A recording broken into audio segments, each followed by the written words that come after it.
8ನೇ ತರಗತಿ ಸಮಾಜ ವಿಜ್ಞಾನ ತರಗತಿಗೆ ಎಲ್ಲ ವಿದ್ಯಾರ್ಥಿಗಳಿಗೆ ಸ್ವಾಗತ. ಈ ದಿನ ಸಮಾಜ ವಿಜ್ಞಾನದ ಪ್ರಮುಖ ವಿಭಾಗವಾಗಿರ್ತಕ್ಕಂತಹ ಇತಿಹಾಸ. ಈ ಇತಿಹಾಸ ವಿಭಾಗದಲ್ಲಿ ಬರ್ತಕ್ಕಂತಹ 7ನೇ ಅಧ್ಯಾಯ ಮೌರ್ಯರು ಮತ್ತು ಕುಶಾಣರು. ಭಾರತ ದೇಶವನ್ನು ಆಳದಂತಹ ಪ್ರಮುಖ ಮನೆತನಗಳ ಆದಂತಹ ಮೌರ್ಯ ಮತ್ತು ಈ ಕುಶಾಣರ ಸಾಮ್ರಾಜ್ಯದ ಆಡಳಿತದವನ್ನು ಕುರಿತಾಗಿ ಈ ದಿನ ಈ ತರಗತಿಯಲ್ಲಿ ಚರ್ಚಿಸೋಣ. ಹಾಗಾದರೆ ಮೊದಲನೇದಾಗಿ ಈ ದಿನ ಮೌರ್ಯ ಸಾಮ್ರಾಜ್ಯದ ಇತಿಹಾಸದ ಬಗ್ಗೆ ಚರ್ಚೆಯನ್ನು ಮಾಡೋಣ.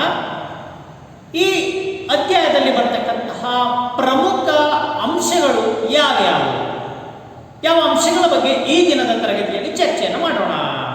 ಮೊದಲನೇದಾಗಿ ಭಾರತ ಕಂಡ ಮೊದಲ ಸಾಮ್ರಾಜ್ಯ ಮೌರ್ಯರು, ಇದ್ರ ಬಗ್ಗೆ ತಿಳ್ಕೊಳ್ಬೇಕು. ಆನಂತರ ಎರಡನೆಯ ಪ್ರಮುಖ ಅಂಶ ಮೌರ್ಯ ಸಾಮ್ರಾಜ್ಯದ ಸುಪ್ರಸಿದ್ಧ ದೊರೆ ಯಾರು? ಅಶೋಕ. ಆ ಅಶೋಕನ ಆಡಳಿತದ ಬಗ್ಗೆ ತಿಳ್ಕೊಳ್ಬೇಕು, ಅಶೋಕನ ಸಾಧನೆಯ ಕುರಿತಾಗಿ ತಿಳ್ಕೊಳ್ಬೇಕು, ಹಾಗೆ ಅಶೋಕನ ಕೊಡುಗೆಗಳೇನು ಅನ್ನೋದ್ರ ಬಗ್ಗೆ ತಿಳ್ಕೊಳ್ಬೇಕು. ಇಷ್ಟು ಅಂಶಗಳನ್ನು ಈ ಅಧ್ಯಾಯದಲ್ಲಿ ನಾವು ತಿಳ್ಕೊಳ್ಬೇಕು. ನೋಡಿ, ಭಾರತ ಕಂಡಂತಹ ಮೊಟ್ಟ ಮೊದಲ ಸಾಮ್ರಾಜ್ಯ ಅಂತ ಹೇಳಿ ಏನಾದರೂ ಇದ್ರೆ ಅದು ಮೌರ್ಯ ಸಾಮ್ರಾಜ್ಯ. ಹಾಗಾದ್ರೆ ಈ ಮೌರ್ಯರು ಯಾವ ಪ್ರದೇಶದಿಂದ ಆಡಳಿತವನ್ನು ಮಾಡಿದರು? ಇವರು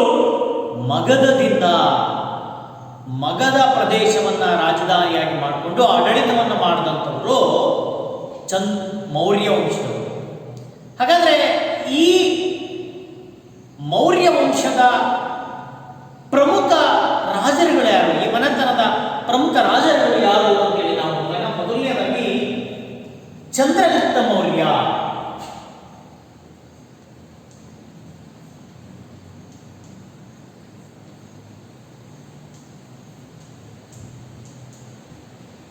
ಎರಡನೇದು ಬಿಂದುಸಾರ.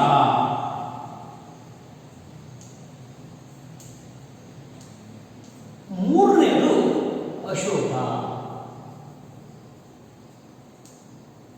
ಈ ಮೂವರು ಮೌರ್ಯ ಸಾಮ್ರಾಜ್ಯದ ಪ್ರಮುಖ ರಾಜರು.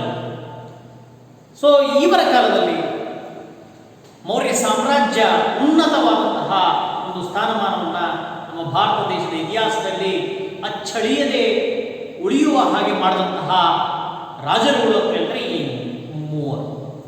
ಈ ರಾಜಮನೆತನ ಸ್ಥಾಪನೆಯನ್ನು ಮಾಡಿದಂಥವರು ಚಂದ್ರಗುಪ್ತ ಮೌರ್ಯ.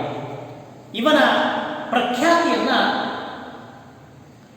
ಇವನು ಎಷ್ಟು ಪ್ರಖ್ಯಾತಿಯಾಗಿದ್ದ, ಇವನ ಆಡಳಿತದ ಸಾಧನೆಗಳೇನು ಅನ್ನುವ ಒಂದು ಇತಿಹಾಸವನ್ನ ತಿಳಿಲಿಕ್ಕೆ ಸಹಾಯಕವಾಗಿರ್ತಕ್ಕಂತಹ ಪ್ರಮುಖ ಆಧಾರ ಯಾವುದು ಅಂತ ಹೇಳಿದ್ರೆ, ಆಗ ಆ ಮೌರ್ಯ ಸಾಮ್ರಾಜ್ಯದಲ್ಲಿ ಚಂದ್ರಗುಪ್ತ ಮೌರ್ಯ ಆಡಳಿತ ಮಾಡುವಂತಹ ಸಂದರ್ಭದಲ್ಲಿ ಭೇಟಿ ನೀಡಿದಂತಹ ಒಬ್ಬ ರಾಯಭಾರಿ. ಯಾರು ಬರೆದದ್ದು? ಯಾರು ರಾಯಭಾರಿ?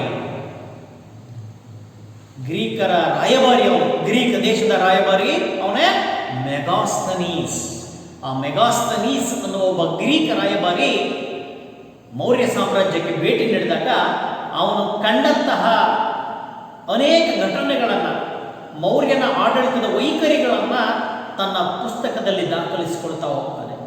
ಆ ಪುಸ್ತಕ ಗ್ರಂಥ ರೂಪವನ್ನು ಪಡೆದು ಇಂಡಿಕಾ ಎನ್ನುವ ಒಂದು ಗ್ರಂಥದ ರೂಪದಲ್ಲಿ ನಮಗೆ ಇತಿಹಾಸದಲ್ಲಿ ಈ ಮೌರ್ಯ ಸಾಮ್ರಾಜ್ಯದ ಇತಿಹಾಸವನ್ನು ತಿಳಿಸಲಿಕ್ಕೆ ಪ್ರಮುಖವಾದಂತಹ ಆಕರ ಗ್ರಂಥವಾಗಿದೆ.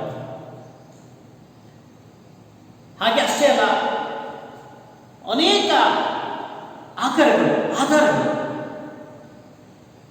ನಮ್ಮ ಮೌರ್ಯ ಸಾಮ್ರಾಜ್ಯವನ್ನ ಇತಿಹಾಸವನ್ನು ತಿಳಿಯಲಿಕ್ಕೆ ಸಹಾಯಕವಾಗುತ್ತದೆ.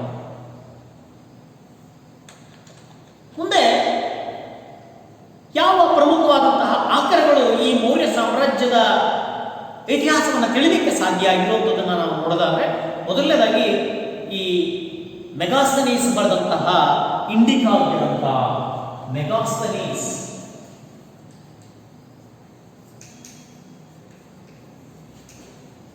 ಬರೆದಂತಹ ಈ ಇಂಡಿಕಾ ಎನ್ನುವಂತಹ ಒಂದು ಗ್ರಂಥ ಚಂದ್ರಗುಪ್ತನ ಆಡಳಿತದ ಬಗ್ಗೆ ತಿಳಿದುಕೊಳ್ಳಿಕ್ಕೆ ಸಹಾಯಕವಾಗಿದೆ. ಆ ಮೌರ್ಯರ ರಾಜಧಾನಿಯಾಗಿರ್ತಕ್ಕಂತಹ ಪಾಟಲಿಪುತ್ರ, ಮೌರ್ಯರ ರಾಜಧಾನಿ ಯಾವಾಗಿತ್ತು? ಪಾಟಲಿಪುತ್ರ.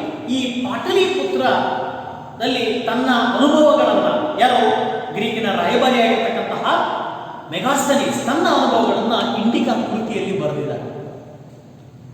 ಈ ಕೃತಿ ನಮಗೆ ಇವತ್ತು ನಮಗೇನು ಸಿಕ್ಕಿಲ್ಲ, ಅದರಲ್ಲಿನ ಸಂಗತಿಗಳನ್ನ ಇವತ್ತು ನಿಜವಾಗಿ ಕೂಡ ಮತ್ತೆ ಇಂಡಿಕಾ ಅನ್ನುವ ಗ್ರಂಥ ನಮಗೆ ಸಿಕ್ಕಿದೆಯಾ? ಆ ಸಿಕ್ಕು ಅದರಲ್ಲಿ ಸಂಪೂರ್ಣ ವಿವರಗಳನ್ನು ನಾವು ಇತಿಹಾಸದಲ್ಲಿ ನಾವು ಅದನ್ನು ದಾಖಲಿಸ್ಕೊಂಡಿದ್ದೀವ ಅಂತ ಕೇಳಿದರೆ ನಿಜವಾಗ್ಲೂ ಕೂಡ ಇಂಡಿಕಾ ಅನ್ನುವ ಗ್ರಂಥ ಇವತ್ತು ಭಾರತದ ಪ್ರಪಂಚದ ಇತಿಹಾಸದಲ್ಲಿ ಹುಡುಕಿದ್ರೂ ಸಿಗೋದಿಲ್ಲ.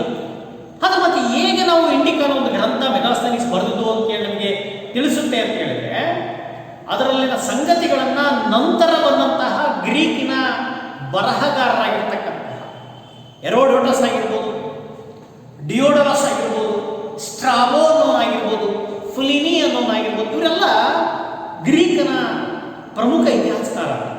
ಸೊ ಇವರುಗಳು ಅವರಿಗೆ ಸಿಕ್ಕಂತಹ ಮಾಹಿತಿಗಳನ್ನು, ಇಂಡಿಕಾ ಗ್ರಂಥದಲ್ಲಿ ಸಿಕ್ಕಿರಂತಹ ಬೇರೆ ಬೇರೆ ತುಂಡು ತುಂಡು ಮಾಹಿತಿಗಳನ್ನೆಲ್ಲ ಸಂಗ್ರಹಿಸಿ ಅವರದೇ ಆದಂತಹ ಗ್ರಂಥಗಳನ್ನು ದಾಖಲಿಸಿದ್ದಾರೆ, ಅವ್ರ ಗ್ರಂಥಗಳನ್ನು ದಾಖಲಿಸಿದ್ದಾರೆ. ಆಗ ಇಂಡಿಕಾ ಅನ್ನೋ ಒಂದು ಗ್ರಂಥ ಮೌರ್ಯರ ಸಾಮ್ರಾಜ್ಯ ಕಾಲದ ಇತಿಹಾಸವನ್ನು ತಿಳಿಲಿಕ್ಕೆ ಸಹಾಯಕ ಆಯಿತು ಅಂತ ಹೇಳಿ ನಮಗೆ ನಂತರದಲ್ಲಿ ಗೊತ್ತಾಗಿದೆ.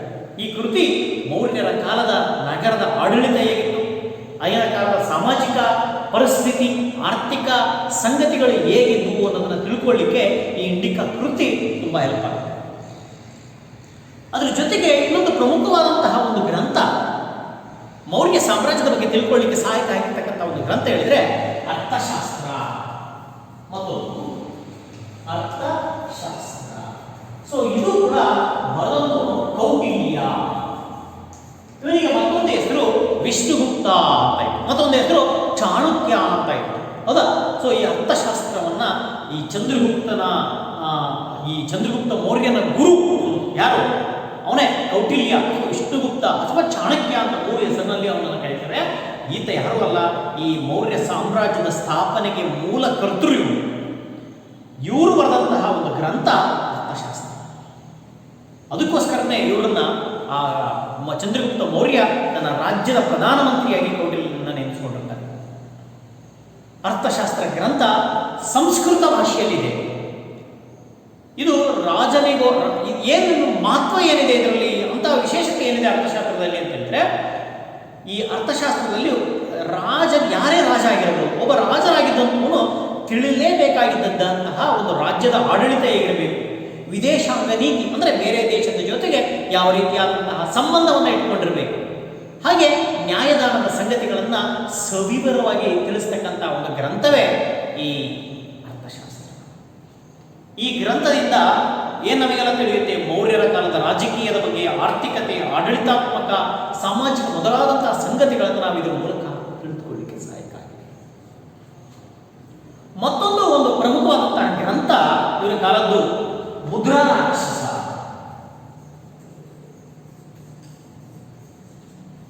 ಇದನ್ನು ಬರೆದಂತವರು ವಿಶಾಖದತ್ತ. ಯಾರು? ವಿಶಾಖದತ್ತ. ಈತ ಇದೊಂದು ಮುದ್ರಾರಾಕ್ಷಸ ಅನ್ನೋದು ಸಂಸ್ಕೃತದಲ್ಲಿ ಬರೆದಂತಹ ಒಂದು ನಾಟಕ ಕೃತಿ. ಇದರಲ್ಲಿ ಕೌಟಿಲ್ಯನು ಚಂದ್ರಗುಪ್ತ ಮೌರ್ಯನನ್ನ ಅಧಿಕಾರಕ್ಕೆ ತಂದ ಕಥಾನಕ ಪ್ರಸಂಗವನ್ನ ಇದರಲ್ಲಿ ನಿರೂಪಿಸಿದ್ದಾರೆ. ಇದರಲ್ಲಿ ಮುದ್ರಾರಾಕ್ಷಸದಲ್ಲಿ ಬರೆದವರು ಯಾರು? ವಿಶಾಖದತ್ತ. ಇದು ಯಾವ ಭಾಷೆಯಲ್ಲಿದೆ? ಸಂಸ್ಕೃತ ಭಾಷೆ. ಮತ್ತೊಂದು ಯಾವುದು? ದೀಪವಂಶ ಮತ್ತು ಮಹಾವಂಶ. ಈ ಎರಡು ಕೃತಿಗಳು ಕೂಡ ಈ ಶ್ರೀಲಂಕಾದ ಬೌದ್ಧ ಸಾಹಿತ್ಯ ಕೃತಿಗಳು. ಇದರಲ್ಲಿ ಅಶೋಕನು ಬೌದ್ಧ ಧರ್ಮವನ್ನು ಶ್ರೀಲಂಕಾಕ್ಕೆ ಹೇಗೆ ವಿಸ್ತರಿಸಿದ ಅನ್ನೋ ವಿಚಾರ ಪ್ರಮುಖವಾದಂತಹ ಕೃತಿಗಳು, ಇವೆಲ್ಲ ಪ್ರಮುಖವಾದಂತಹ ಆಕರಗಳು ಇದು ಮೌರ್ಯ ಕಾಲದ ಸಾಮ್ರಾಜ್ಯದ ಇತಿಹಾಸವನ್ನು ತಿಳಿಯಲಿಕ್ಕೆ ಸಹಾಯಕವಾದಂಥವು. ಯಾವ್ಯಾವ? ಮೆಗಾಸ್ತನೀಸ್ ಬರೆದಂತಹ ಇಂಡಿಕಾ ಆಗಿರ್ಬೋದು, ಕೌಟಿಲ್ಯ ಬರೆದಂತಹ ಅರ್ಥಶಾಸ್ತ್ರ ಆಗಿರ್ಬೋದು, ಹಾಗೆಯೇ ವಿಶಾಖದತ್ತ ಬರೆದಂತಹ ಮುದ್ರಾ ರಾಕ್ಷಸ, ಈ ಶ್ರೀಲಂಕಾದ ದೀಪವಂಶ ಮಹಾವಂಶ ಕೃತಿಗಳು, ಇವು ಮೌರ್ಯ ಸಾಮ್ರಾಜ್ಯದ ಇತಿಹಾಸವನ್ನು ತಿಳಿಯಲಿಕ್ಕೆ ಸಹಾಯಕವಾದಂತಹ ಕೃತಿಗಳು. ಇಷ್ಟೇ ಅಲ್ಲ, ಇದರ ಜೊತೆಗೆ ಆಗಿನ ಕಾಲದಲ್ಲಿ ಅಶೋಕ ಹಾಕಿಸಿದಂತಹ ಶಾಸನಗಳು, ಅಶೋಕನ ಶಾಸನಗಳಿಂದಲ್ಲ, ಸೊ ಅವುಗಳು ಕೂಡ ಆಗಿನ ಕಾಲದ ದಾಖಲೆಗಳು ಪ್ರಮುಖ ಆಕರಗಳಾಗಿದ್ದಾವೆ. ಈ ಶಾಸನಗಳಿಂದ ಅಶೋಕನ ಸಾಮ್ರಾಜ್ಯ ವಿಸ್ತಾರ ಎಷ್ಟಿತ್ತು, ಅವನ ಧಮ್ಮ ಸಂದೇಶದ ವಿಚಾರ, ಕಳಿಂಗ ಯುದ್ಧದ ವಿವರ ಮೊದಲಾದಂತಹ ಸಂಗತಿಗಳನ್ನು ಅದರಲ್ಲಿ ದಾಖಲಿಸಲಾಗಿದೆ ಈ ಶಾಸನಗಳಲ್ಲಿ.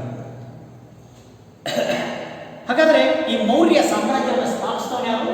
ಚಂದ್ರಗುಪ್ತ ಮೌರ್ಯ.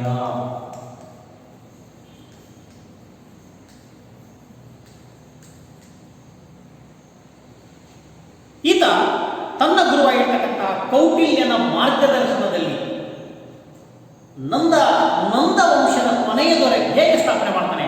ನಂದ ವಂಶದ ಕೊನೆಯ ದೊರೆ ಅವನನ್ನ ಪದಚ್ಯುತಿಗೊಳಿಸಿ ತನ್ನ ಚಂದ್ರಗುಪ್ತ ಮೌರ್ಯ ತನ್ನ 25ನೇ ವಯಸ್ಸಾಗಿರ್ತಾವ, ಅವನು 25 ವರ್ಷ ಆಗ ಈ ಕೌಟಿಲ್ಯ ಈ ಚಂದ್ರಗುಪ್ತ ಮೌರ್ಯನನ್ನ ಅಧಿಕಾರಕ್ಕೆ ತರ್ತಾನೆ, ಮೌರ್ಯ ವಂಶ ಸ್ಥಾಪನೆ ಮಾಡ್ತಾನೆ. ಒಂದು ರೀತಿ ಕೌಟಿಲ್ಯ ಒಂದು ರೀತಿ ಕಿಂಗ್ ಮೇಕರ್ ಅಂತ ಹೇಳಿ ನಾವು ಕರೀಬಹುದು, ಹೌದಾ? ಸೊ ಈ ರೀತಿ ಮೌರ್ಯ ಸಾಮ್ರಾಜ್ಯ ಸ್ಥಾಪನೆ ಆಗಿದೆ. ಸಾಮಾನ್ಯ ಶಕ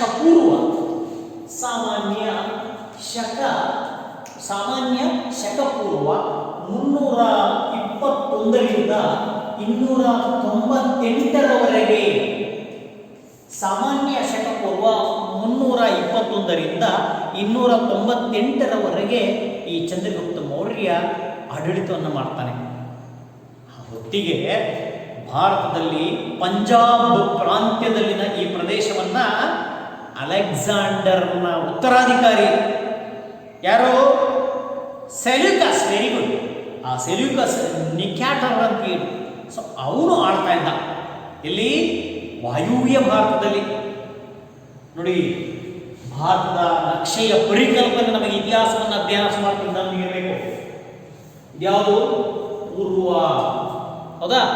ಪಶ್ಚಿಮ, ಉತ್ತರ, ದಕ್ಷಿಣ, ಹೌದಾ? ಸೊ ಇವು 4 ಪ್ರಮುಖ ದಿಕ್ಕುಗಳು. ಹಾಗೇನೆ ಮತ್ತೆ 4 ಉಪದಿಕ್ಕುಗಳು. ಇದು ಆಗ್ನೇಯ, ಇದು ನೈಋತ್ಯ, ಇದು ವಾಯುವ್ಯ, ಇದು ಈಶಾನ್ಯ, ಹೌದಾ? ಸೊ ಹಾಗಾದ್ರೆ ನಾನು ಹೇಳಿದ್ದೆಲ್ಲಿ ಬರೋದು? ವಾಯುವ್ಯ ಭಾರತದಲ್ಲಿ, ಈ ಭಾಗದಲ್ಲಿ, ಈ ವಾಯುವ್ಯ ಭಾರತದಲ್ಲಿ ಪಂಜಾಬ್ ಪ್ರಾಂತ್ಯದವರೆಗಿನ ಪ್ರದೇಶವನ್ನು ಯಾರಾಳ್ತಾ ಇದ್ರು? ಅಲೆಕ್ಸಾಂಡರ್ನ ಉತ್ತರಾಧಿಕಾರಿ ಸೆಲ್ಯೂಕಸ್ ನಿಕೋಟರ್ ಆಳ್ತಾ ಇದ್ದಾರೆ. ಸಾಮಾನ್ಯ ಶಕಪೂರ್ವ 305ರಲ್ಲಿ ಅವನೊಂದಿಗೆ ಚಂದ್ರಗುಪ್ತನು ಕೂಡ ಯುದ್ಧವನ್ನು ಸಾರ್ತಾನೆ. ಅಂತಿಮವಾಗಿ ಯುದ್ಧ ಒಂದು ಒಪ್ಪಂದವನ್ನು ಮಾಡಿಕೊಳ್ಳುವುದರ ಮೂಲಕ ಅಂತ್ಯ ಕಾಣುತ್ತೆ. ಅದರಂತೆ ಸೆಲ್ಯೂಕಸ್ಸನು ಇಂದಿನ ಅಫ್ಘಾನಿಸ್ತಾನ ಮತ್ತೆ ಬಲೂಚಿಸ್ತಾನದ ಪ್ರದೇಶಗಳು ಸೇರಿದಂತೆ 4 ಪ್ರಾಂತ್ಯಗಳನ್ನು ಚಂದ್ರಗುಪ್ತ ಮೌರ್ಯನಿಗೆ ವಹಿಸಿಕೊಡ್ತಾನೆ ಸೆಲ್ಯೂಕಸ್ ಈ ಒಪ್ಪಂದದ ಪ್ರಕಾರ. ಅಷ್ಟೇ ಅಲ್ಲ, ವಿಶೇಷ ಅಂತ ಹೇಳಿದ್ರೆ ತನ್ನ ಮಗಳನ್ನ ಚಂದ್ರಗುಪ್ತ ಮೌರ್ಯನಿಗೆ ವಿವಾಹ ಮಾಡಿಕೊಟ್ಟ. ಇದರಿಂದ ಮಗದ ಸಾಮ್ರಾಜ್ಯ ಈ ವಾಯುವ್ಯ ಭಾಗದಲ್ಲಿ ವಿಸ್ತಾರವಾದಂತಹ ಭೂಪ್ರದೇಶಗಳಲ್ಲಿ ತನ್ನ ಅಧಿಪತ್ಯವನ್ನು ಸ್ಥಾಪಿಸಲಿಕ್ಕೆ ಸಹಾಯಕ ಆಯಿತು. ನೋಡ್ರಿ, ವೈವಾಹಿಕ ಸಂಬಂಧಗಳ ಮೂಲಕ ಕೂಡ ಬರೀ ಯುದ್ಧಗಳನ್ನು ಮಾಡೋದಷ್ಟೇ ಅಲ್ಲ, ಯುದ್ಧಗಳನ್ನು ಮಾಡಿ ಬೇರೆ ಪ್ರದೇಶಗಳ ಮೇಲೆ ಆಕ್ರಮಣ ಮಾಡಿ ಆ ಪ್ರದೇಶವನ್ನು ತನ್ನ ವಶಕ್ಕೆ ಸೇರಿಸಿಕೊಳ್ಳುವುದು ಒಂದು ರೀತಿಯಾದಂತಹ ವಿಸ್ತರಣಾ ನೀತಿ. ಆದರೆ ಮತ್ತೊಂದು ಅಂತ ಹೇಳಿದ್ರೆ ಮತ್ತೊಬ್ಬ ರಾಜನ ಜೊತೆಗೆ ವೈವಾಹಿಕ ಸಂಬಂಧಗಳನ್ನು ಬೆಳೆಸಿಕೊಳ್ಳುವುದರ ಮೂಲಕ ಮತ್ತೊಂದು ಸಾಮ್ರಾಜ್ಯದ ವಿಸ್ತರಣೆಯನ್ನು ಮಾಡ್ತಕ್ಕಂಥದ್ದು ಕೂಡ ಈ ರಾಜ್ಯದ ರಾಜರುಗಳ ಒಂದು ಯುದ್ಧ ನೀತಿಯಾಗಿತ್ತು, ಸಾಮ್ರಾಜ್ಯ ವಿಸ್ತರಣಾ ನೀತಿಯಾಗಿತ್ತು ಅನ್ನೋದನ್ನು ಕೂಡ ನಾವು ಇತಿಹಾಸದಲ್ಲಿ ತಿಳಿದುಕೊಳ್ಳಬೇಕಾಗಿರುವಂತಹ ವಿಚಾರ. ಇವರು ಜೈನ ಧರ್ಮದ ಒಂದು ಸಂಪ್ರದಾಯದ ಪ್ರಕಾರ ಚಂದ್ರಗುಪ್ತ ಮೌರ್ಯ ಕೊನೆಗೆ ಈತ ಜೈನ ಧರ್ಮವನ್ನು ಸ್ವೀಕಾರ ಮಾಡ್ತಾನೆ. ಆ ಜೈನ ಧರ್ಮದ ಸಂಪ್ರದಾಯದ ಪ್ರಕಾರ ಏನು ಮಾಡ್ತಾನೆ, ಈ ಜೈನ ಧರ್ಮವನ್ನು ಸ್ವೀಕಾರ ಮಾಡ್ತಾನೆ. ಕೊನೆಗೆ ಜೈನ ಧರ್ಮವನ್ನು ಸ್ವೀಕಾರ ಮಾಡಿ ಅವನು ಸಾಮ್ರಾಜ್ಯವನ್ನು ತನ್ನ ಮಗನಾಗಿರ್ತಕ್ಕಂತಹ ಬಿಂದುಸಾರನಿಗೆ ವಹಿಸಿ ಜೈನ ಗುರು ಯಾರು ಭದ್ರಬಾಹು ಅಂತ ಹೇಳಿರ್ತಾನೆ, ಜೈನ ಗುರು, ಜೈನ ಸನ್ಯಾಸಿ. ಸೊ ಹಾಗೂ ಮತ್ತು ಕೆಲವು ಈ ಬೌದ್ಧ ಯತಿಗಳಿರ್ತಾರೆ, ಇನ್ನೂ ಸನ್ಯಾಸಿಗಳು, ಹೌದಾ. ಸೊ ಅವರೆಲ್ಲ ಕರ್ನಾಟಕದ ಕಡೆ, ಅಲ್ಲಿ ಹಾಸನ ಜಿಲ್ಲೆಯಲ್ಲಿ ನಮಗೆಲ್ಲ ಗೊತ್ತಿದೆ ಶ್ರವಣಬೆಳಗೊಳ. ಸೊ ಅಲ್ಲಿಗೆ ಬಂದರು. ಚಂದ್ರಗುಪ್ತ ಮೌರ್ಯ ತನ್ನ ಯತಿಗಳ ಜೊತೆಗೆ ಭದ್ರಭಾವವನ್ನು ನೋಡಿಕೊಂಡು ಅಲ್ಲಿಗೆ ಬಂದರು. ಈ ಸಂಪ್ರದಾಯವು ಕೊನೆಗೆ ಅಂತಿಮವಾಗಿ ಈ ಸಂಪ್ರದಾಯದಂತೆ ಆತ ಸಲ್ಲೇಖನ ವ್ರತವನ್ನು ಕೈಗೊಂಡು, ಅಂದರೆ ಸಲ್ಲೇಖನ ವ್ರತ ಅಂತ ಹೇಳಿದರೆ ಉಪವಾಸವನ್ನು ಮಾಡುವಂಥದ್ದು, ಹೌದಾ. ಎಲ್ಲಿಯವರೆಗೆ? ತನ್ನ ಜೀವ ದೇಹವನ್ನು ಬಿಟ್ಟು ಹೋಗುವವರೆಗೆ ಉಪವಾಸವನ್ನು ಮಾಡುವುದರ ಮೂಲಕ ಆ ವ್ರತವನ್ನು ಆಚರಣೆ ಮಾಡೋದೇನಿದೆಯಲ್ಲ ಅದನ್ನು ಸಲ್ಲೇಖನ ವ್ರತ ಅಂತೇಳಿ ಜೈನರಲ್ಲಿ ಕರೀತಾರೆ. ಅಂತಹ ಒಂದು ವ್ರತವನ್ನು ಆಚರಣೆ ಮಾಡೋದ್ರ ಮೂಲಕ ಚಂದ್ರಗುಪ್ತ ಮೌರ್ಯ ನಮ್ಮ ಕರ್ನಾಟಕದ ಶ್ರವಣಬೆಳಗೊಳದಲ್ಲಿ ತನ್ನ ಕೊನೆಯ ಕಾಲವನ್ನು ಕಳೆದ ಅನ್ನೋದು ಕೂಡ ಇಲ್ಲಿ ಇತಿಹಾಸದಲ್ಲಿ ದಾಖಲೆ ಆಗಿರುವುದನ್ನು ನಾವು ನೋಡ್ತೀವಿ. ಭಾರತದ ಇತಿಹಾಸದಲ್ಲಿಯೇ ಅಶೋಕನು ಈ ವಂಶದ ಪ್ರಸಿದ್ಧ ದೊರೆ. ಬಿಂದುಸಾರನ ಮಗ ಮೊದಲು ಚಂದ್ರಗುಪ್ತ ಮೌರ್ಯ ಬರ್ತಾನೆ, ಅವನ ಮಗ ಬಿಂದುಸಾರನ ಮಗ ಅಶೋಕ. ಈ ಬಿಂದುಸಾರನ ಮಗನಾದಂತಹ ಈ ಅಶೋಕ ತನ್ನ ತಂದೆಯ ಆಳ್ವಿಕೆಯ ಕಾಲದಲ್ಲಿ ಉಜ್ಜಯಿನಿ ಮತ್ತು ತಕ್ಷಶಿಲೆ ಪ್ರಾಂತ್ಯಗಳ ರಾಜ್ಯಪಾಲನಾಗಿ ಕಾರ್ಯನಿರ್ವಹಿಸ್ತಾ ಇರ್ತಾನೆ. ಅಂದರೆ ಒಬ್ಬ ರಾಜನ ಮಗ ರಾಜಕುಮಾರ ಮುಂದೆ ಉತ್ತರಾಧಿಕಾರಿಯಾಗಬೇಕಾದಂತಹ ಸಂದರ್ಭದಲ್ಲಿ ಅವನಿಗೆ ಆಡಳಿತದ ಅನುಭವ ಬೇಕಾಗಿರುತ್ತೆ. ಆ ಅನುಭವಕ್ಕಾಗಿ ಏನು ಮಾಡ್ತಾನೆ, ಅವರ ಬೇರೆ ಬೇರೆ ಪ್ರದೇಶಗಳು, ಅವರ ರಾಜ್ಯದ ಆಡಳಿತಕ್ಕೊಳಪಟ್ಟಂತಹ ಇತರೆ ಪ್ರದೇಶಗಳ ಮೇಲೆ ಹಿಡಿತವನ್ನು ಸಾಧಿಸಲಿ, ಆಡಳಿತದ ಬಗ್ಗೆ ಗೊತ್ತಿರಲಿ ಅಂತೇಳಿ ಅಲ್ಲಿಗೆ ಅಧಿಕಾರಕ್ಕಾಗಿ ನೇಮಕ ಮಾಡ್ತಾರೆ ಆಡಳಿತ ನೋಡ್ಕೊಳ್ಳಿಕ್ಕೆ. ಅದರಲ್ಲಿ ಈ ಬಿಂದುಸಾರ ತನ್ನ ಮಗನಾದಂಥ ಅಶೋಕನನ್ನ ಆ ಮೌರ್ಯ ಸಾಮ್ರಾಜ್ಯದ ಭಾಗವಾಗಿರ್ತಕ್ಕಂತಹ ಉಜ್ಜಯಿನಿ ಮತ್ತು ತಕ್ಷಶಿಲೆ ಪ್ರಾಂತ್ಯಗಳ ರಾಜ್ಯಪಾಲನನ್ನಾಗಿ ನೇಮಿಸ್ತಾರೆ. ತಕ್ಷಶಿಲೆಯಲ್ಲಿ ಉಂಟಾದಂತಹ ದಂಗೆಯನ್ನು ಅಶೋಕ ಯಶಸ್ವಿಯಾಗಿ ನಿಗ್ರಹಿಸ್ತಾನೆ. ತಂದೆ ಬಿಂದುಸಾರ ಮುಂದೊಂದು ದಿವಸ ಮರಣ ಹೊಂದುತ್ತಾನೆ. ಆ ಮರಣ ಹೊಂದಿದ ನಂತರ ಸಿಂಹಾಸನಕ್ಕಾಗಿ ತನ್ನ 99 ಮಂದಿ, ಇನ್ನು 99 ಮಂದಿ ಅವನಿಗೆ ಬ್ರದರ್ಸ್ ಇದ್ರು, ಅಂದರೆ ಸಹೋದರರಿದ್ರು, ಅವರೆಲ್ಲರನ್ನೂ ಕೂಡ ಅಶೋಕ ಒಂದು ಅಧಿಕಾರಕ್ಕೆ ಬಂದ ಅಂತ ಹೇಳಿ ಬೌದ್ಧದ ಐತಿಹ್ಯಗಳು ದಾಖಲೆಗಳಲ್ಲಿ ಇದೆ. ನೋಡ್ರಿ ಎಷ್ಟು ಕ್ರೂರಿ ಅಶೋಕ. ತನ್ನ ಸ್ವಂತ ಸಿಂಹಾಸನಕ್ಕಾಗಿ ತನ್ನ ಸ್ವಂತ ಸಹೋದರರಾದಂತಹ 99 ಜನರನ್ನ ಕೊಂದು ಅವನು ಅಧಿಕಾರಕ್ಕೆ ಬರ್ತಾನೆ. ಇದು ಎಷ್ಟು ಸುಳ್ಳು ಎಷ್ಟು ನಿಜ ಗೊತ್ತಿಲ್ಲ, ಬಟ್ ಬೌದ್ಧರ ಐತಿಹ್ಯಗಳಲ್ಲಿ ನಾವು ಈ ದಾಖಲೆ ಆಗಿರೋದನ್ನು ನಾವು ಕಾಣಬಹುದು. ಬಹುಶಃ ಸೋದರರೊಡನೆ 4 ವರ್ಷಗಳ ಕಾಲ ಬರೀ ಅಂತಃಕಾಲದಲ್ಲಿ ಏರ್ಪಟ್ಟಿರ್ತದೆ ಆ ಒಂದು ಅವನ ಆಡಳಿತ. ಅಂತ ಒಳಗನೆ ಅವರ ಅಣ್ಣ ತಮ್ಮಂದಿರ ಮಧ್ಯೆ ಯುದ್ಧಗಳು ಆಗ್ತಕ್ಕಂಥ ಸಂದರ್ಭಗಳು ಜಾಸ್ತಿ ಇರ್ತವೆ. ಸಾಮಾನ್ಯ ಶಕಪೂರ್ವ 269ರಲ್ಲಿ ಅಶೋಕ ಆಡಳಿತಕ್ಕೆ ಬರ್ತಾನೆ.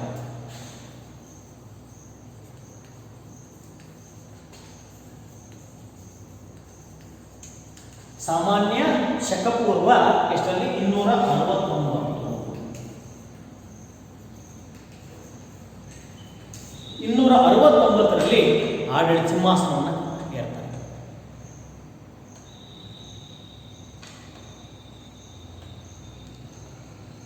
ಸಮ್ರಾಟ ಅಶೋಕ ಅವನ ಆಡಳಿತ ಪ್ರಾರಂಭ ಆಗಿದ್ದು ಎಲ್ಲಿವರೆಗೆ 232ರವರೆಗೆ ಆಡಳಿತವನ್ನು ಮಾಡಿದ. 230 ತನ್ನ ಆಳ್ವಿಕೆಯ 8ನೇ ವರ್ಷದಲ್ಲಿ ಅಶೋಕ ಕಳಿಂಗ ರಾಜ್ಯದ ಮೇಲೆ ಯುದ್ಧವನ್ನು ಸಾರ್ತಾನೆ.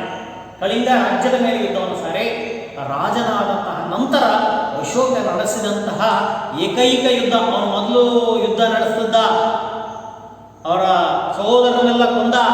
ಯಾವಾಗ ಅಂತ ಹೇಳಿದ್ರೆ ಅವನು ಸಿಂಹಾಸನಕ್ಕೆ ಬರೋಕ್ಕಿಂತ ಮುಂಚೆ ತಕ್ಷಶಿಲೆಯಲ್ಲಿ ರಾಜ್ಯಪಾಲನಾಗಿದ್ದಾಗ ಹೌದಾ?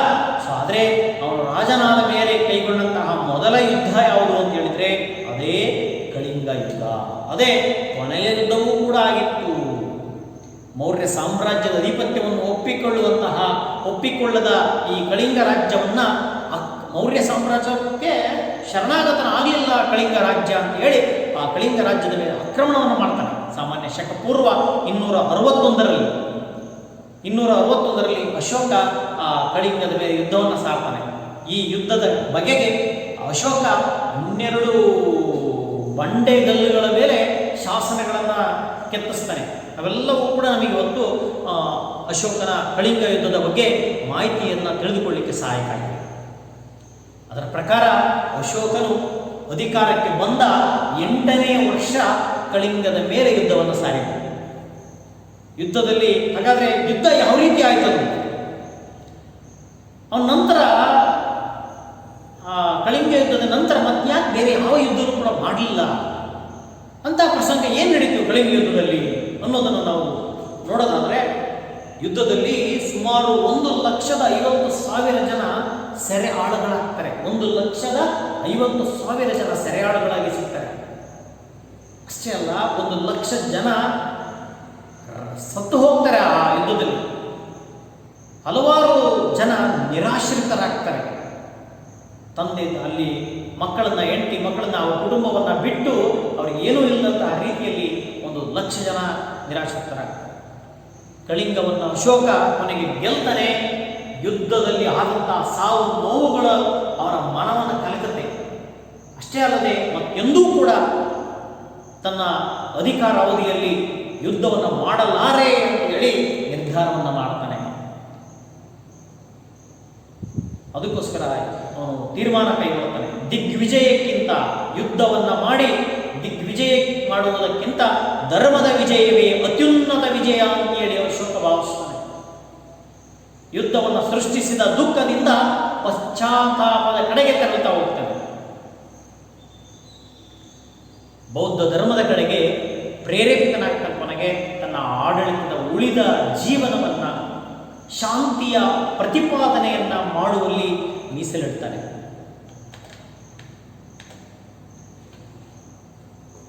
ಕೊನೆಗೆ ಕಳಿಂಗ ಯುದ್ಧದ ನಂತರ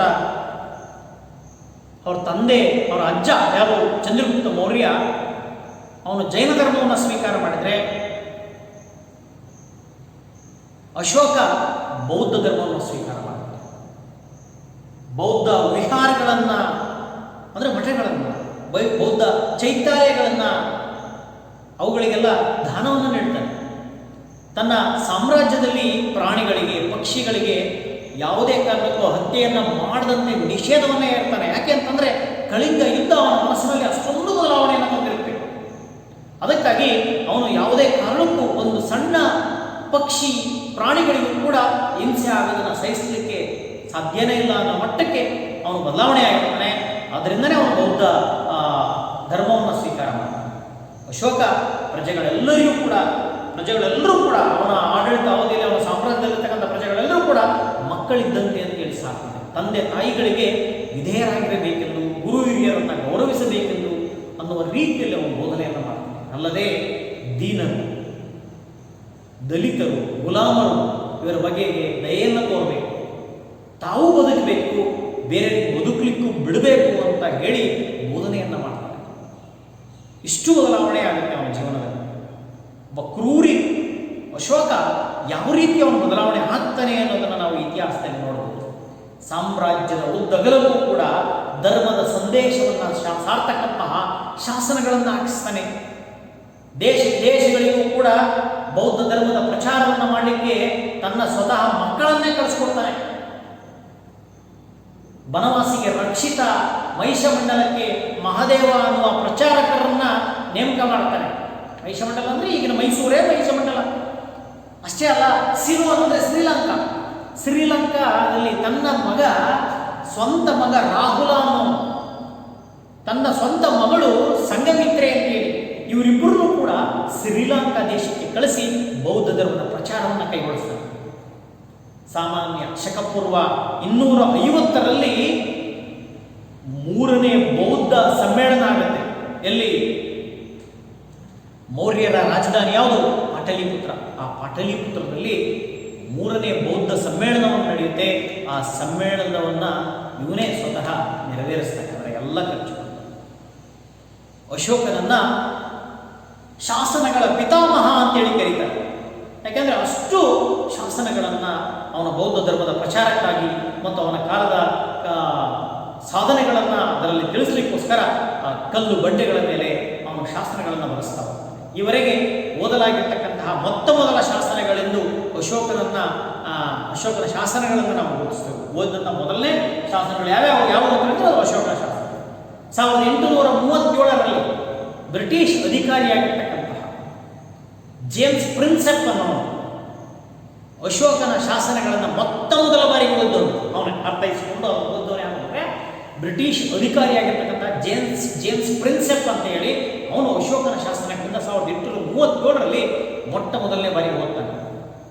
1915ರವರೆಗೆ ದೊರೆತಂತಹ ಅಶೋಕನ ಎಲ್ಲ ಶಾಸನಗಳಲ್ಲಿಯೂ ಕೂಡ ಅವನ ಹೆಸರಿನ ಬದಲು ಅಶೋಕ ಅಂತ ಇರೋದಿಲ್ಲ. ಅವನ ಹೆಸರು ಬದಲು ಏನಿರುತ್ತೆ? ದೇವನಾಂ ಪ್ರಿಯದರ್ಶಿ ಅನ್ನುವ ಬಿರುದು ಮಾತ್ರ ಇರುತ್ತೆ. ದೇವನಾಂ ಪ್ರಿಯದರ್ಶಿ. ಮುಂದೆ ಅವು ಬೇರೆ ಬೇರೆ ಶಾಸನಗಳಲ್ಲಿ ದೇವನಾಂ ಪ್ರಿಯದರ್ಶಿ ಅಶೋಕ ಸಹ ಅಂತ ಕೂಡ ಇದೆ. ಚಾರ್ಲ್ಸ್ ಬೇಡನ್ ಎಂಬ ಬ್ರಿಟಿಷ್ ಎಂಜಿನಿಯರ್ ಏನು ಮಾಡ್ತಾರೆ? 1915ರಲ್ಲಿ ಕರ್ನಾಟಕದ ರಾಯಚೂರು ಜಿಲ್ಲೆಯ ಮಸ್ಕಿಯಲ್ಲಿ ಅಶೋಕನ ಶಾಸನವನ್ನು ಪತ್ತೆ ಮಾಡ್ತಾರೆ. 1915ರಲ್ಲಿ ಕರ್ನಾಟಕದಲ್ಲಿ ರಾಯಚೂರಿನ ಮಸ್ಕಿ ಶಾಸನ ಅಂತೇಳಿ ಅದನ್ನು ಕರಿತೀವಿ. ಈ ಶಾಸನದಲ್ಲಿ ಮೊದಲ ಬಾರಿಗೆ ಏನಂತ ಇರುತ್ತೆ? ಅವನ ಹೆಸರು ಉಲ್ಲೇಖ ಆಗಿರುತ್ತೆ. ಅದರಲ್ಲಿ ಏನಂತನ? ದೇವನಾಂ ಪ್ರಿಯದರ್ಶಿ ಅಶೋಕ ಎಂಬ ಹೆಸರು ಉಲ್ಲೇಖ ಆಗುತ್ತೆ. ಇದರಿಂದ ನಮಗೇನು ಗೊತ್ತಾಗುತ್ತೆ? ಪುರಾಣಗಳಲ್ಲಿ, ಬೌದ್ಧ ಸಾಹಿತ್ಯಗಳಲ್ಲಿ ಕಂಡುಬರುವಂತಹ ಅಶೋಕ ಮತ್ತು ಶಾಸನಗಳಲ್ಲಿ ಉಲ್ಲೇಖಗೊಂಡಿರತಕ್ಕಂತಹ ದೇವನಾಂ ಬೇರೆ ಯಾರೂ ಅಲ್ಲ, ಪ್ರಿಯದರ್ಶಿ ಬೇರೆ ಯಾರೂ ಅಲ್ಲ, ಅವನು ಒಬ್ಬನೇ, ಅವನೇ ಅಶೋಕ ಅಂತೇಳಿ ಅವರೊಂದು ಅಭಿಪ್ರಾಯಕ್ಕೆ ಬರಲಾಗುತ್ತೆ. ಅನಂತರ ಇನ್ನೂ ಕೆಲವು ಶಾಸನಗಳಲ್ಲಿ ಅಶೋಕನ ಹೆಸರು ಕೂಡ ಕಂಡು ಬಂದಿರೋದನ್ನು ನಾವು ಕೂಡ ನೋಡ್ತೇವೆ. ಈ ಮೌರ್ಯ ಸಾಮ್ರಾಜ್ಯ ಕೇಂದ್ರೀಕೃತ ಆಡಳಿತ ವ್ಯವಸ್ಥೆಯನ್ನು ಹೊಂದಿರತಕ್ಕಂತಹ ಸಾಮ್ರಾಜ್ಯ. ಅಧಿಕಾರ ರಾಜನಲ್ಲಿ ಕೇಂದ್ರದಲ್ಲಿ ಕೇಂದ್ರೀಕೃತವಾಗಿತ್ತು. ಇವರ ಆಡಳಿತ ರಚನೆ ಅಂತ ಹೇಳಿ ನೋಡಿದಾಗ ಅವನ ಇಡೀ ಆಡಳಿತದ ಕೇಂದ್ರೀಕೃತವಾದಂಥ ಆಡಳಿತ ಯಾರ ಕೈಯಲ್ಲಿತ್ತು? ಅಶೋಕನ ಕೈ, ರಾಜನ ಕೈಯಲ್ಲಿತ್ತು. ಆದ್ದರಿಂದ ವಿಶಾಲ ಮೌರ್ಯ ಸಾಮ್ರಾಜ್ಯವನ್ನು ಆಳುವಂತಹ ಸಲುವಾಗಿ ಅವರೇನು ಮಾಡ್ತಾ ಇದ್ರು? ಇನ್ನೆಂದೂ ಕಾಣದ್ದಷ್ಟು ಅಧಿಕಾರಿ ವರ್ಗ ಅಸ್ತಿತ್ವಕ್ಕೆ ಬಂತು. ಅಂದರೆ ಇಡೀ ವಿಶಾಲವಾದಂತಹ ಮೌರ್ಯ ಸಾಮ್ರಾಜ್ಯವನ್ನು ಒಬ್ಬರೇ ರಾಜ ಮಾತ್ರ ಅದನ್ನು ನಿರ್ವಹಿಸಲಿಕ್ಕೆ ಸಾಧ್ಯ ಇಲ್ಲ, ಕೇವಲ ಮಂತ್ರಿಮಂಡಲದಿಂದ ಮಾತ್ರ ಸಾಧ್ಯ ಇಲ್ಲ ಅಂತೇಳಿ ಬೇರೆ ಬೇರೆ ಅಧಿಕಾರಿ ವರ್ಗಗಳನ್ನು ನೇಮಕ ಮಾಡ್ತಾರೆ. ಅಷ್ಟೇ ಅಲ್ಲ, ಬೇರೆ ಯಾವ ಮೂಲೆಯಲ್ಲಿ ಯಾವ ರೀತಿ ಗೌಪ್ಯ ಚಟುವಟಿಕೆಗಳು ನಡೀತವೆ ಅಂತೇಳಿ ಗೊತ್ತಾಗಬೇಕು ಅಂತ ಹೇಳಿ ಒಂದು ಬಲಿಷ್ಠ ಗೂಢಾಚಾರ ವ್ಯವಸ್ಥೆಯೂ ಕೂಡ ಅಸ್ತಿತ್ವಕ್ಕೆ ಬಂತು. ಅದು ಈಗಲೂ ಈಗ ಸರ್ಕಾರಗಳಲ್ಲಿ ಕೂಡ ಈ ಗೂಢಾಚಾರ ವ್ಯವಸ್ಥೆ ಇರುತ್ತೆ. ಇಂಟೆಲಿಜೆನ್ಸಿ ಅಂತೇಳಿ ಒಂದು ತಂಡ ಇರುತ್ತೆ, ಹೌದಾ? ಸೊ ಅವರು ಸರ್ಕಾರಕ್ಕೆ ಬೇಕಾದಂಥ ಮುಂಚೆನೇ ಮಾಹಿತಿ ಕೊಟ್ಟಿರ್ತಾರೆ, ಎಲ್ಲೆಲ್ಲಿ ಏನೇನು ಗೌಪ್ಯ ವಿಚಾರಗಳು ನಡೆಯುತ್ತೆ ಅನ್ನೋದನ್ನು. ರಾಜನ ಅಧೀನದಲ್ಲಿ ಮಂತ್ರಿ ಇರ್ತಾ ಇದ್ದ. ರಾಜ ಮೊದಲು, ಆಮೇಲೆ ಮಂತ್ರಿ, ಆಮೇಲೆ ಪುರೋಹಿತ, ಹೀಗೆ. ಮೊದಲು ಯಾರು? ರಾಜ, ಆಮೇಲೆ ಮಂತ್ರಿ, ಆಮೇಲೆ ಪುರೋಹಿತ, ಹೌದಾ?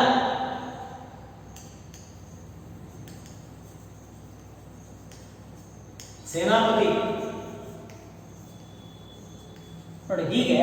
ಮತ್ತೆ ಈ ಒಂದು ನಂತರ ಒಬ್ಬರು ಈ ಯುವರಾಜ ಮತ್ತು ಯುವರಾಜ, ಯುವರಾಜ. ಸೊ ಇವರೆಲ್ಲ ಅತ್ಯುನ್ನತವಾದಂತಹ ಅಧಿಕಾರವನ್ನು ಸಾಮ್ರಾಜ್ಯದಲ್ಲಿ ಹೊಂದಿದ್ದಂಥವ್ರು. ಇನ್ನು ಅವರ ಆಡಳಿತ ವ್ಯವಸ್ಥೆ ಕೂಡ ಸಾಮ್ರಾಜ್ಯವನ್ನು ಪ್ರಾಂತ್ಯಗಳಾಗಿ ವಿಂಗಡಿಸಿದ್ರು. ಹೇಗೆ ನಮ್ಮ ಇಡೀ ದೇಶವನ್ನು ರಾಜ್ಯಗಳಾಗಿ ವಿಂಗಡಿಸಿದ್ದಾರೆ. ರಾಜ್ಯಗಳನ್ನು